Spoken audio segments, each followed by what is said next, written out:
तुमचं स्वागत आहे. येणारी राज्यसेवा मुख्य परीक्षा आणि या मुख्य परीक्षेच्या दृष्टिकोनातून आपण करतो आहोत प्रयत्न एका फास्ट ट्रॅक रिव्हिजनचा. त्यासाठी एक महत्वाचा विषय तुमचा पहिला पेपर आणि दुसरा पेपर हा असलेला इंग्रजीचा पेपर. या इंग्रजीच्या पेपर बद्दल आपण गेल्या 2 भागांमध्ये चर्चा केली. आतापर्यंत आलेले काही प्रश्नोत्तर आपण बघितले. त्या व्यतिरिक्त काही एक्सपेक्टेड क्वेश्चन्स अशा प्रकारच्या प्रश्नांची चर्चा आपण केलेली आहे. आता आज जे आहे त्याचा आपला तिसरा पार्ट आहे.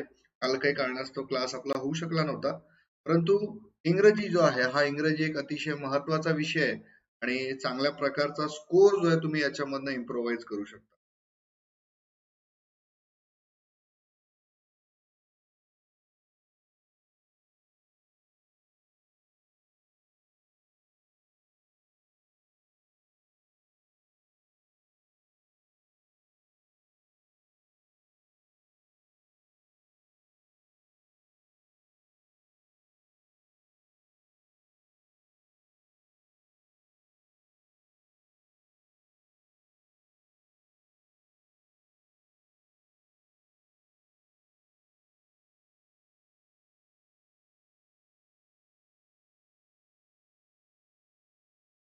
So, hello everyone, welcome to BYJU'S Exam Prep, the most comprehensive preparation app for all exams. आपल्या सर्वच अभ्यासक मित्र मैत्रिणींचं स्वागत आहे. परत एकदा स्वागत करते. थोडा टेक्निकल एरर आला होता. टेक्निकल एरर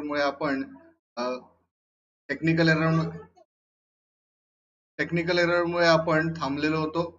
तर परत आपण जे आपल्या टॉपिकला सुरुवात करूयात. प्रश्नोत्तर आपण बघतो आणि या प्रश्नोत्तरांच्या माध्यमातून आपण आपला जो इंग्लिश हा विषय आहे, हा इंग्लिश विषयाची तयारी आपण करून घेतोय. माझं नाव सुमित तट्टे, मी तुम्हाला गायडन्स करतोय MPSC च्या परीक्षांच्या संदर्भात आणि येणारी मुख्य परीक्षा या परीक्षेचा विचार करून आपण हा टॉपिक घेतलेला आहे आणि या टॉपिक मध्ये आपण तयारी करतो.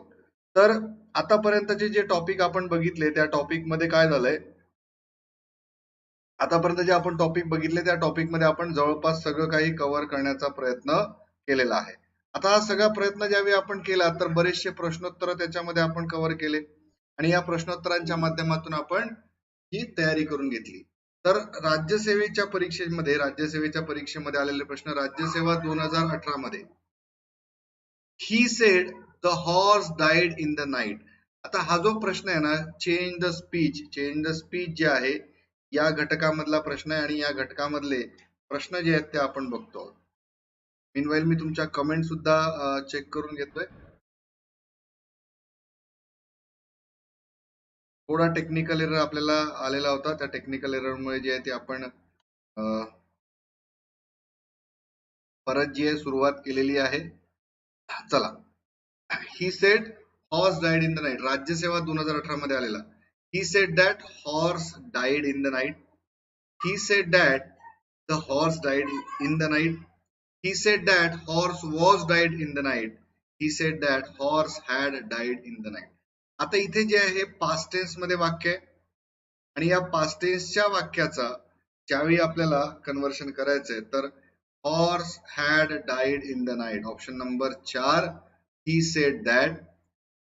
इनडायरेक्ट स्पीच करताना he said that the horse had died in the night, या प्रकारे जे आहे ते आपल्याला बघायला मिळतं. ओके. त्यानंतर Hari said to him I shall not come to you tomorrow, राज्यसेवा 2018 मध्ये आलेला प्रश्न. तर आय सेड टू जे आहे, सेड टू हिम जेव्हा म्हटलं, हरी टोल्ड हिम या प्रकारे येणार. Told him I shall not come tomorrow.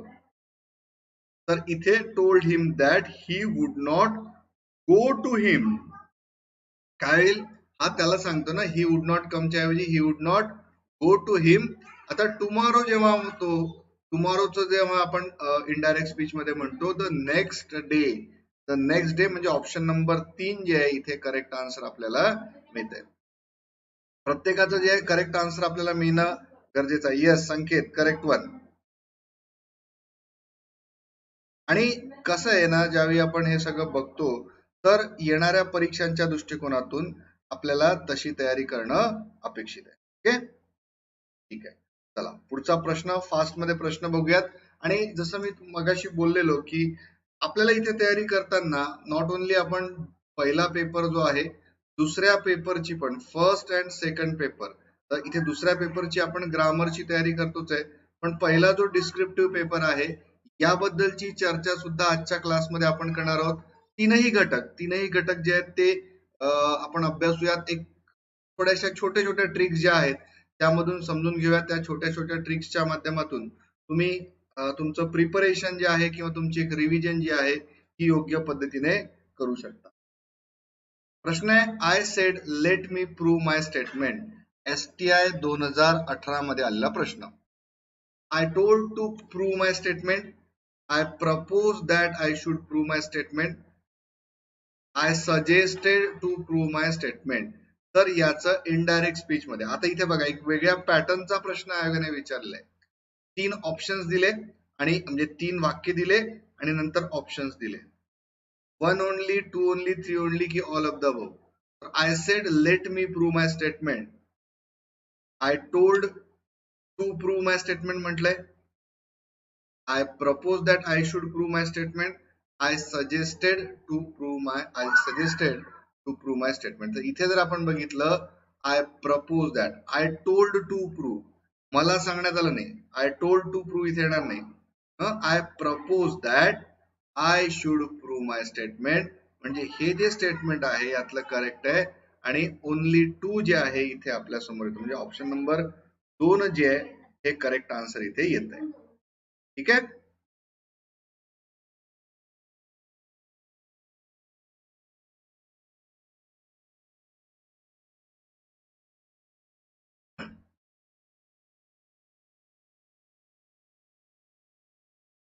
चला पुढचं वाक्य आपण बघूयात.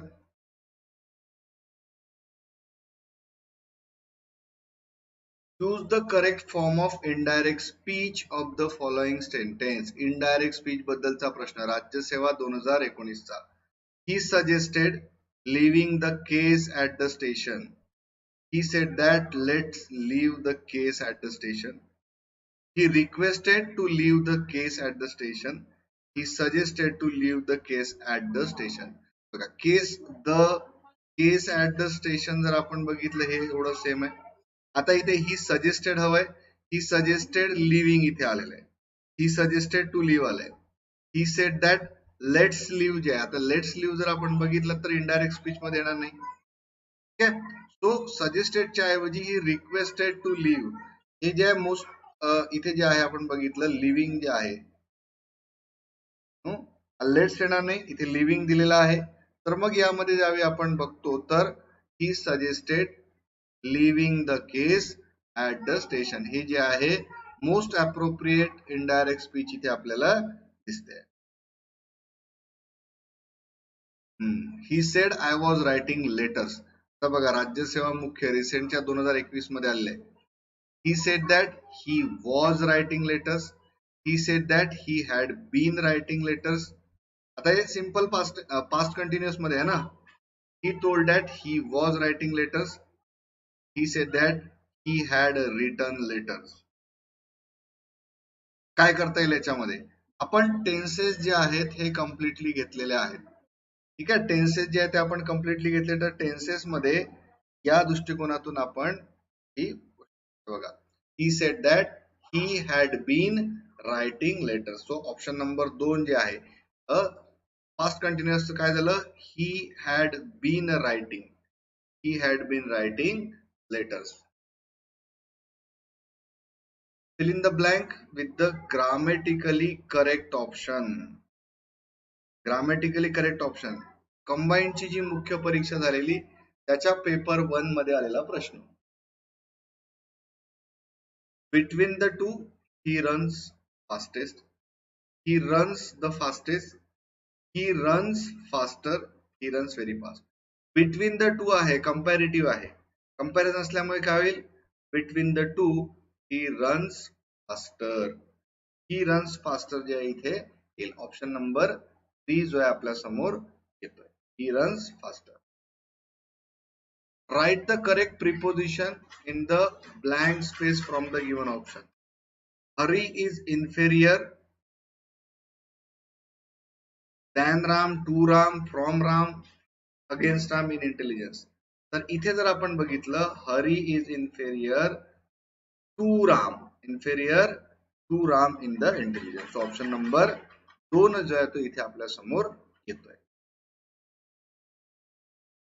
इथे बघा काय सांगितलंय आपल्याला, पॉझिटिव्ह डिग्री मधला हा कन्व्हर्शनचा प्रश्न आहे. कंबाईंड ग्रुप बी 2019 ची. Indira Gandhi was one of the greatest women in India, one of the greatest women in India. इथे काय करायचंय, convert into positive degree. Options बघूयात काय. No other woman in India was great as Indira Gandhi. Very few women in India were as great as Indira Gandhi. Indira Gandhi was as great as any other woman in India. Indira Gandhi was greater than all other women in India. Positive degree मध्ये काय, सगळ्यांच्या समान as great as आलेलं आहे, बरोबर. आणि very few woman काय म्हटलं, Gandhi is one of the greatest म्हटलंय. ज्यावेळी आपण वन ऑफ द ग्रेटेस्ट म्हणतो तर very few women in India wear as great as Indira Gandhi, हे करेक्ट आहे. ऑप्शन नंबर 2 जे आहे ते करेक्ट आन्सर. सिमिलर टाइपचा प्रश्न, सिमिलर प्रश्न. Ashoka was one of the greatest Indian rulers. Identify the correct positive degree. Very few Indian rulers were as great as Ashoka. No other Indian ruler was as great as Ashoka. Some Indian rulers were as great as Ashoka. Ashoka was greater than any other rulers in India. मगाच्याच वाक्यासारखं. Very few Indian rulers were as great as Ashoka. Very few Indian rulers were as great as Ashoka.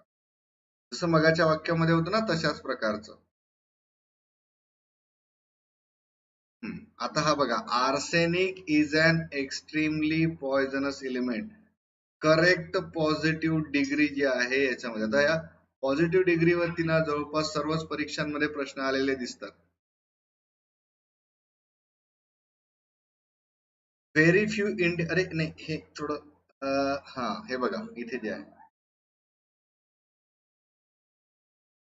Arsenic is an extremely poisonous element. मग इथे option बघा, arsenic is highly poisonous element, arsenic is one of the highly poisonous element, very few elements are as poisonous as arsenic, most of the elements are less poisonous than arsenic. जसं positive, very few elements are as poisonous as poisonous as हे आहे. ठीक आहे, पुढचा प्रश्न आपण बघूयात.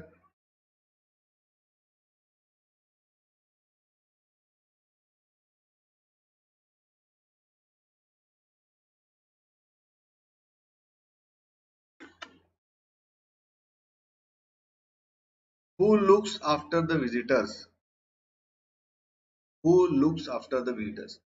Change the correctly into passive voice. Passive voice मध्ये कन्वर्शन करायचं. Who looks after the visitors?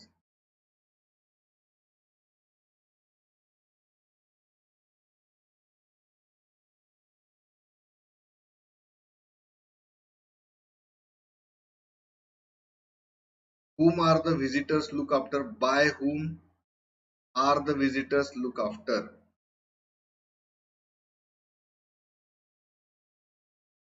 बघा या प्रश्नामध्ये जर आपण बघितलं तर बाय हुम द विजिटर्स म्हणजे कर्तरी कर्मणी प्रयोग ज्यावेळी आपण म्हणतो, चेंज द व्हॉइस ज्यावेळी आहे, तर बाय हुम, हुच काय झालं, बाय हुम झालं. Are the visitors look after, interrogative आहे ते इंट्रोगेटिव्ह राहिलं sentence. By whom the visitors are look after.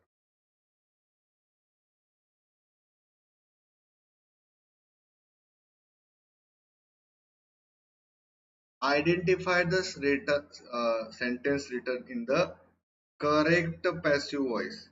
आता इथे 2 वाक्य दिली आहेत आपल्याला. Let the book be brought. You are requested to do me a help. I hope my friends to assist me. Let me told the traffic must be left. Let me be told that the traffic must be less. तर याच्यामध्ये जर आपण बघितलं तर केवळ हे जे आहे हे वाक्य I hope my friends to assist me, I should be assisted by my friends असं थोडं चाललं असतं. तर ही जे आहे हे वाक्य बसत नाही एवढं. त्यामुळे 1, 2, 4 जे आहे हे करेक्ट व्हायचं. हा जो आहे करेक्ट व्हायचा. ठीक आहे. बघा एक एक प्रश्न आपण कव्हर करत चाललोय. पटापट पटापट आपण कव्हर करूयात सगळं.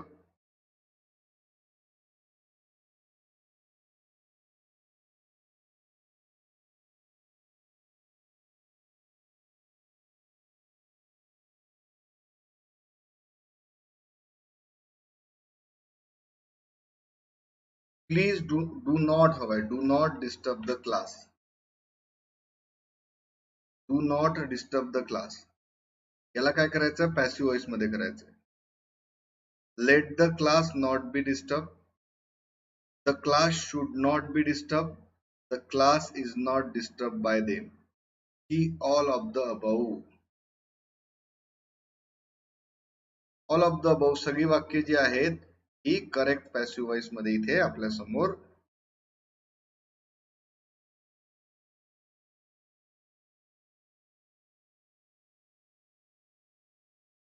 Choose the correct passive from following sentences.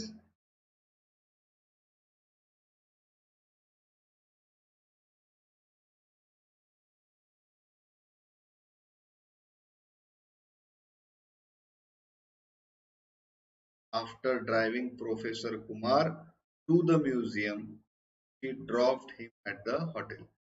Choose the correct passive form. After driving Professor Kumar to the museum, she was dropped at his hotel. She dropped him at his hotel. After driving the museum,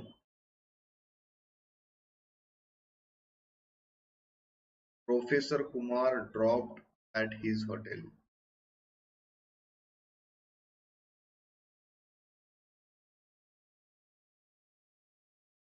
हे आहे ते येणारच आहे. After driving Professor Kumar was dropped at his hotel. After being driven to the museum, Professor Kumar was dropped to his hotel. वेगवेगळे दिलेले आहेत. She was dropped at his hotel museum.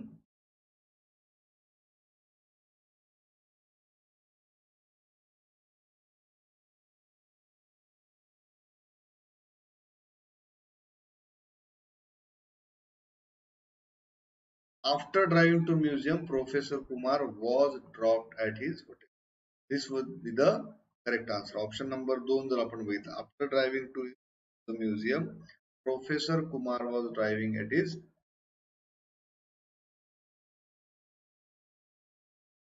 Correct passive voice शोधायचा आहे. Group बी च्या combined exam मधला प्रश्न. Which bank serves the public best? By which bank the public is served best? By which bank is the public served best?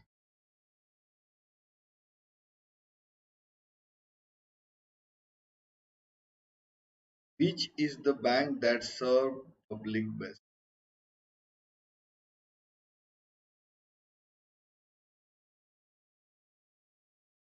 C जर आपण बघितलं तर त्याच्यामध्ये काय आहे, सी मध्ये सेमच वाक्य आहे.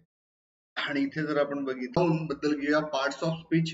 नाउन आपण पहिले कव्हर केलेला आहे. प्रोनाउन म्हणजे सर्वनाम, आणि सर्वनाम जे आहे नामाच्या ऐवजी वापरलं जाणार जे जो शब्द आहे त्याला आपण प्रोनाउन्स असं म्हणतो किंवा सर्वनाम असं म्हणतो. तर जसं ते एक उदाहरण आपल्याला दिलंय, Shyam is a good boy, he is clever and handsome. इथे नामाच्या ऐवजी श्यामच्या ऐवजी ही वापरलंय, तर ही जे आहे हे सर्वनाम आहे. सर्वनामांचे प्रामुख्याने 10 प्रकार. Personal pronoun, possessive pronoun, reflexive and emphatic pronoun हे जवळपास सारखेच असतात.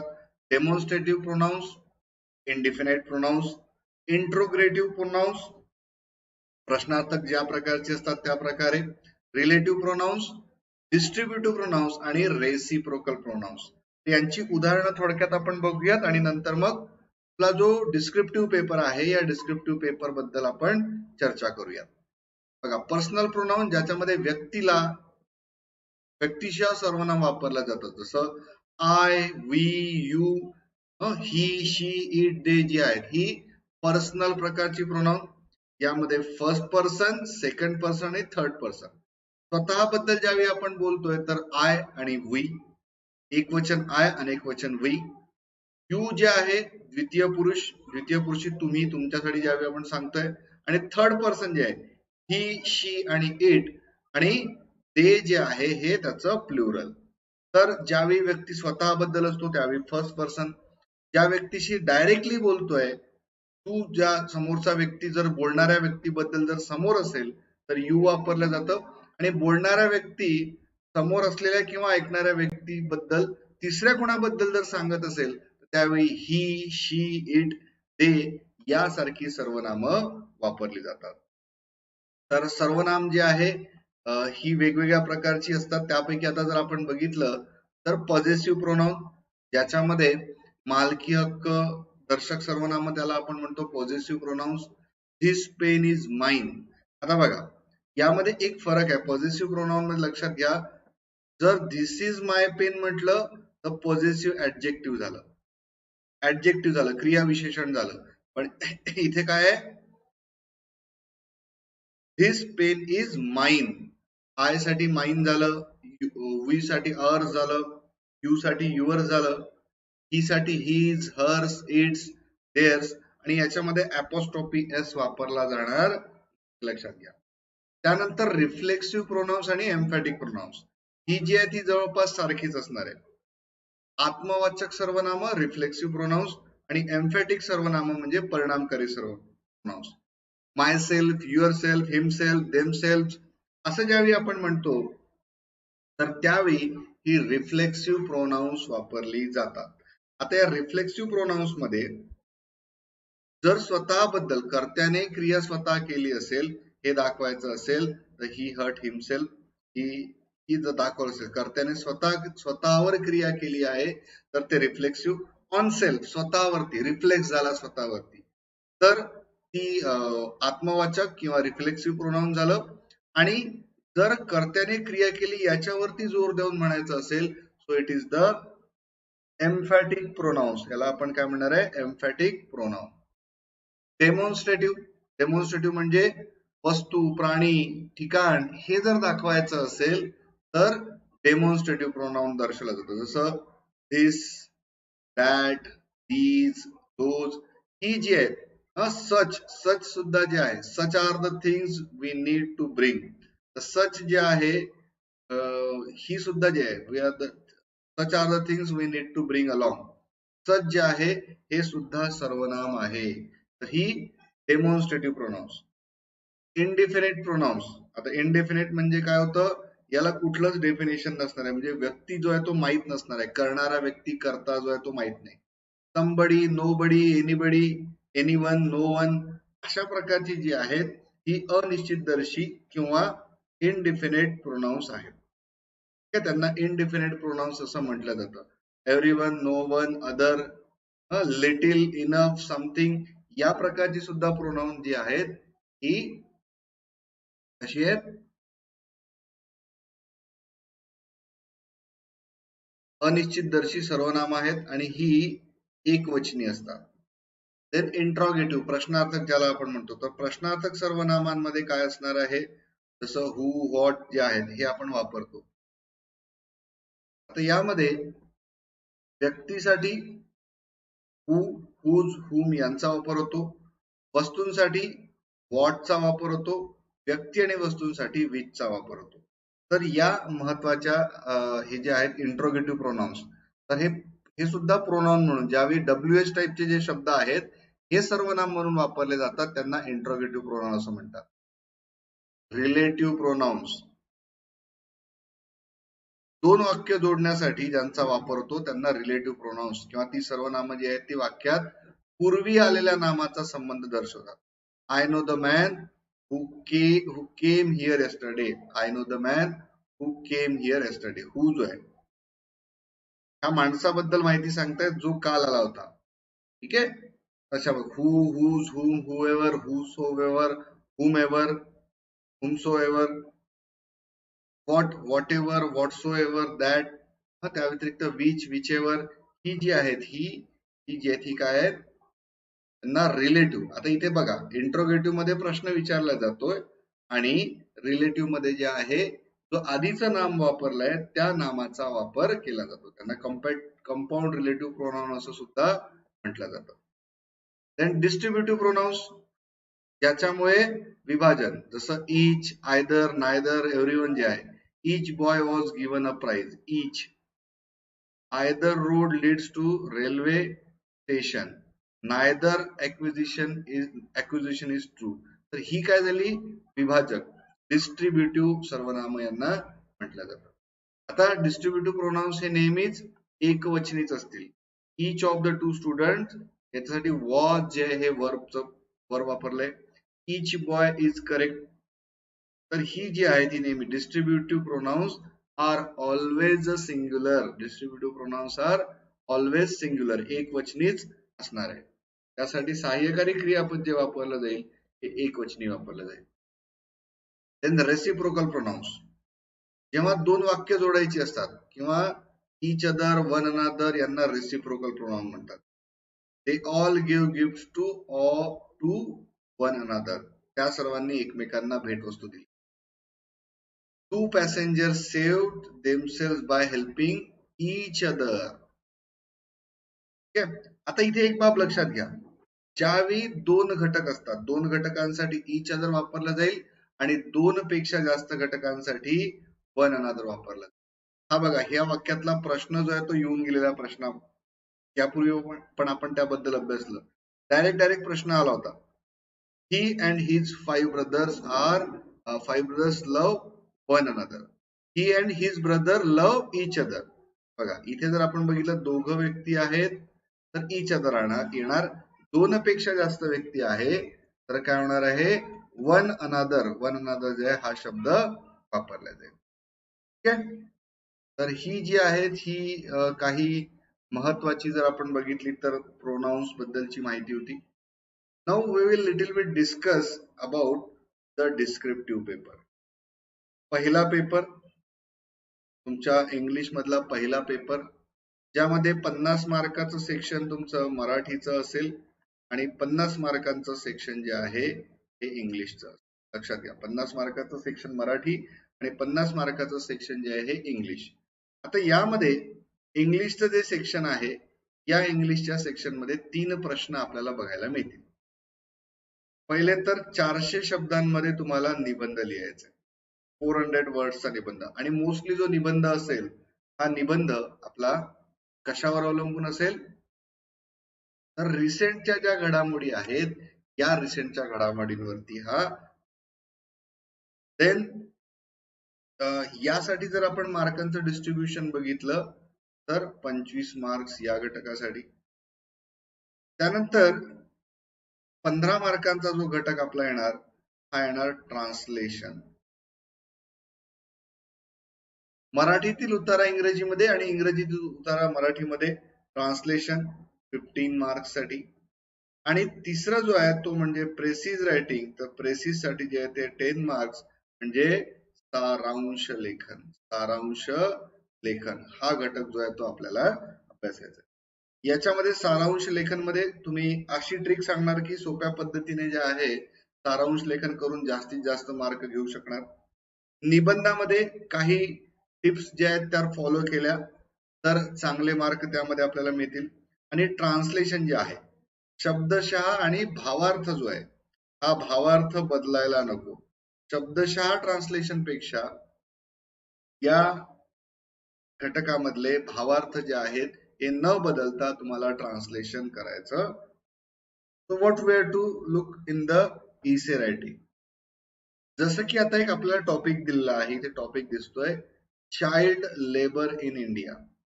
एक मेजर पार्ट आहे बघा एक मेजर पार्ट आहे child labour in India. Major problem आहे.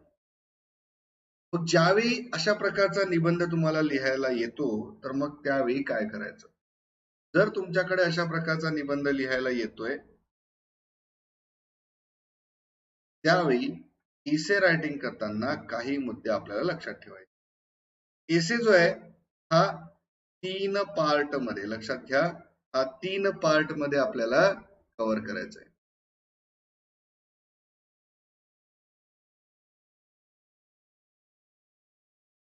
3 पार्ट मध्ये म्हणजे कशा प्रकारे येईल बघा.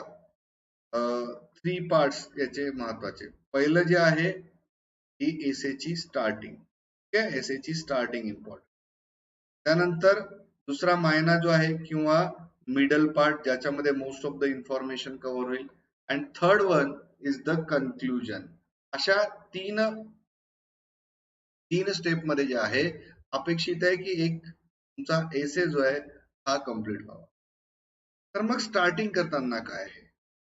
तर स्टार्टिंग करताना एखादा कोट अपेक्षित आहे आपल्याला किंवा आयोगाला सुद्धा एखादा कोट, ज्या कोट मधून संपूर्ण माहिती जी आहे ती तुम्हाला लिहिता येईल. पहिला जो पार्ट आहे त्याच्यामध्ये कोट तुम्ही नमूद करा, एखादा कोट असेल. त्यानंतर जे तुम्ही इलॅबोरेट करणार आहात, जो इम्पॉर्टंट पॉइंट तुम्ही इलॅबोरेट करणार आहात त्याची थोडीशी माहिती यामध्ये, आणि जो तुम्ही पॉइंट लिहिणार आहात त्याचं इलॅबोरेशन तुम्हाला इथे करायचं आहे. आता इलॅबोरेशन करताना काय काय मुद्दे लक्षात घ्यायची ही बाब इम्पॉर्टंट आहे. काय काय मुद्दे लक्षात घेणार? पहिलं तर जो टॉपिक तुम्हाला दिलाय तर त्याच्यासाठी त्याच्याबद्दल जे आहे तुमचं मत काय आहे हे योग्य शब्दामध्ये मांडायचंय, कुठेच एक्स्ट्रीमिटी दिसायला नको. Second way, there should be no grammatical mistake. Grammatical mistakes टाळायच्याच, त्या नकोच. काळ वगैरे जो आहे तो वाक्यामध्ये बरोबर वापरायचा. त्यानंतर इथे जर तुम्ही काही फॅक्ट्स, काही ऍक्ट्स, काही आर्टिकल्स याच्याबद्दलची माहिती लिहू शकत असाल तर खूप छान. ते जे आहे तुम्ही जो मुद्दा देताय तो भारतीय संविधानाच्या अंतर्गत किंवा भारतासाठी उपयुक्त आहे या फॅक्टमुळे जे आहे त्याला जोड मिळेल. जर काही महत्वाचा मुद्दा तुम्हाला हायलाइट करायचा असेल तर तुम्ही कॅपिटल मध्ये, बोल्ड मध्ये, और बोल्ड मध्ये लिहिणं म्हणजे ते कम्प्युटरवरती नाही शक्य, कम्प्युटरवरती नाही, हाताने लिहितोय, तो underline that. Okay, underline that point. And third part is about your conclusion मध्ये तुम्हाला मत जे आहे हे स्पष्ट मांडून एक न्यूट्रल मत ठेवायचंय, आणि हे न्यूट्रल मत मांडून तुम्हाला जर काही सोल्युशन सजेस्ट करता येत असेल तर सोल्युशन सजेस्ट करा. जसं की हा पॉइंट आपल्या समोर येतोय, child labour in India. Child labour in India हा पॉइंट आपल्या समोर येतोय. तर मग ही एक समस्या आहे. चाइल्ड लेबर जर आपण बघितलं समस्या आहे. आणि स्पेसिफिकली इथे काय म्हटलं बेटा? स्पेसिफिकली इथे यांनी म्हटलेलं आहे चाइल्ड लेबर इन इंडिया. भारतामध्ये जी परिस्थिती आहे तर या भारताच्या परिस्थिती संदर्भात चर्चा करणं अपेक्षित आहे.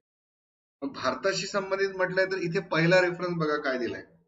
In India there are several temples of Bal Ganesh, Bal Gopal, Bal Krishna, Bal Hanuman, the childhood of God. एक देवतांच्या क्रिटिसाइज इथे मेनली केलेलं नाहीये, तर देवतांची पूजा जिथे केली जाते, ज्या देशामध्ये केली जाते, देवतांच्या बाल स्वरूपाची पण पूजा केली जाते, अशा देशामध्ये आज जी कंडिशन आपण बघतोय जिथे बाल कामगाराची परिस्थिती किंवा बाल कामगारांबद्दलच काय म्हणतात त्याला, बाल कामगारांची परिस्थिती अजून सुधरत नाही. आणि हा जो प्रॉब्लेम आहे हा मोस्टली इथे याच्यामध्ये यांनी हे केलेला आहे, आपण लिहिलेला आहे. तर हा मुख्यत्वे गरिबीमुळे, पुअर चाइल्ड जो आहे, पुअर चाइल्ड नाच चाइल्ड लेबरचं कार्य करावं लागतं. आणि कार्य काय काय करावं लागतं? शाळा सोडून मुख्यत्वे किराणा दुकान असू द्या किंवा हॉटेल्स असू द्या किंवा गॅरेजेस असू द्या अशा ठिकाणी काम करतात. त्यातही जर आपण बघितलं तर इथे एक मुद्दा यांनी अजून हायलाइट केला, तो म्हणजे अबाउट गर्ल्स. गर्ल्सची परिस्थिती, female child most deprivileged and under privileged आहेत हे याच्यामध्ये सांगितलंय. आणि त्यांच्यासाठी जे आहे त्यांना मुख्यत्वे जर बघितलं तर प्रॉस्टिट्यूशन मध्ये सुद्धा ढकललं जातं असं या निबंधामध्ये नमूद केलेलं आहे. आता हे सगळं करताना जर तुम्ही बघितलं तर चाइल्ड लेबर हे वाईट कसं आहे याच्यामध्ये सांगण्याचा प्रयत्न केलाय. त्या व्यतिरिक्त भारतामध्ये ही हटवण्यासाठी कलम 24 चा संदर्भ देण्यात आलाय. No child below the age of 14 years shall be employed to work in any factory or mine employed in any hazardous employment. Indian legislature have enacted the Factories Act 1948, the Child Act 1960, the Child Labor Prohibition and Regulation Act 1986. म्हणजे इथे जी आहे माहिती टाकताना आपण जे भारतीय संविधानामध्ये तरतुदी करण्यात आलेल्या आहे त्याबद्दलची पण माहिती दिली आहे. म्हणजे सर्व फॅक्ट्स तुमचं नॉलेज जे आहे हे प्रॉपर आहे हे असं सांगितलेलं आहे. आणि त्या व्यतिरिक्त जर आपण बघितलं तर इथे अजून काय म्हटलंय, for the past few years work done by the government. जे भारतीय सरकार आणि राज्य सरकारांनी या मुद्द्यावरती केलेल्या कार्याबद्दल सुद्धा प्रकाश टाकलेला आहे. आणि हे जर करायचं असेल आणि हे जर सोडायचं असेल तर त्यासाठी सोल्युशन काय असू शकतं हे शेवटी कन्क्लुजन मध्ये सुद्धा सांगितलंय. म्हणजे ओव्हरऑल इथे जे आहे हा एक निबंध जो आहे या निबंधामध्ये 400 शब्दाच्या निबंधामध्ये सर्व काही कव्हर करण्याचा प्रयत्न आपलं सुद्धा जे आहे ना त्याच्याबद्दल मत जे आहे ते व्यवस्थितरित्या तुम्ही मांडू शकता आणि त्या मताच्या माध्यमातून तुम्हाला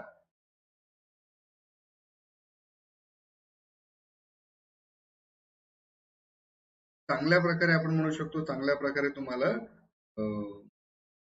मार्क्स जे आहे ते घेता येऊ शकतात. ठीक आहे. डिस्क्रिप्टिव्ह मधला दुसरा घटक जो आहे तो म्हणजे प्रिसिज रायटिंग किंवा ज्याला आपण सारांश लेखन असं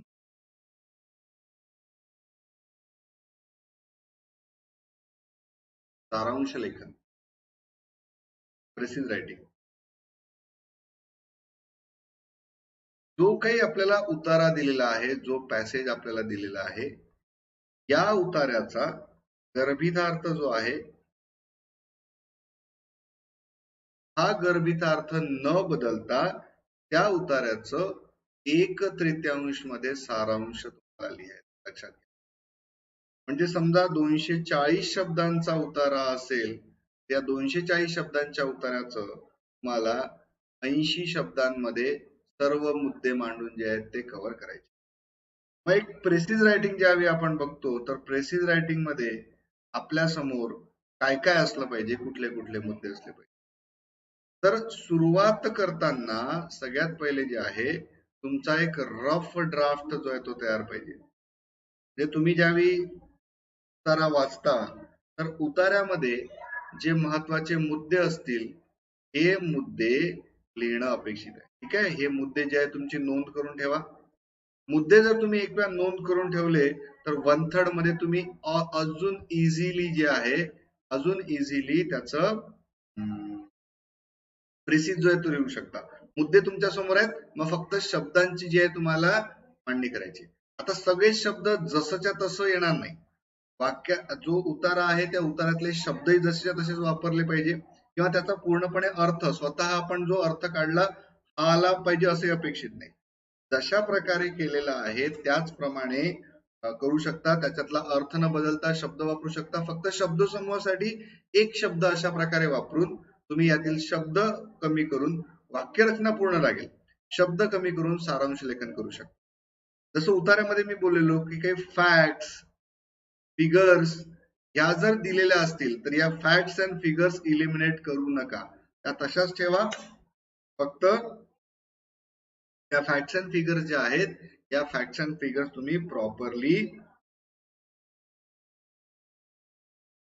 त्या उतार्यामध्ये लिहिण्याचा प्रयत्न करा. ठीक आहे. तर प्रिसिज रायटिंगचं एक उदाहरण आपण बघूयात.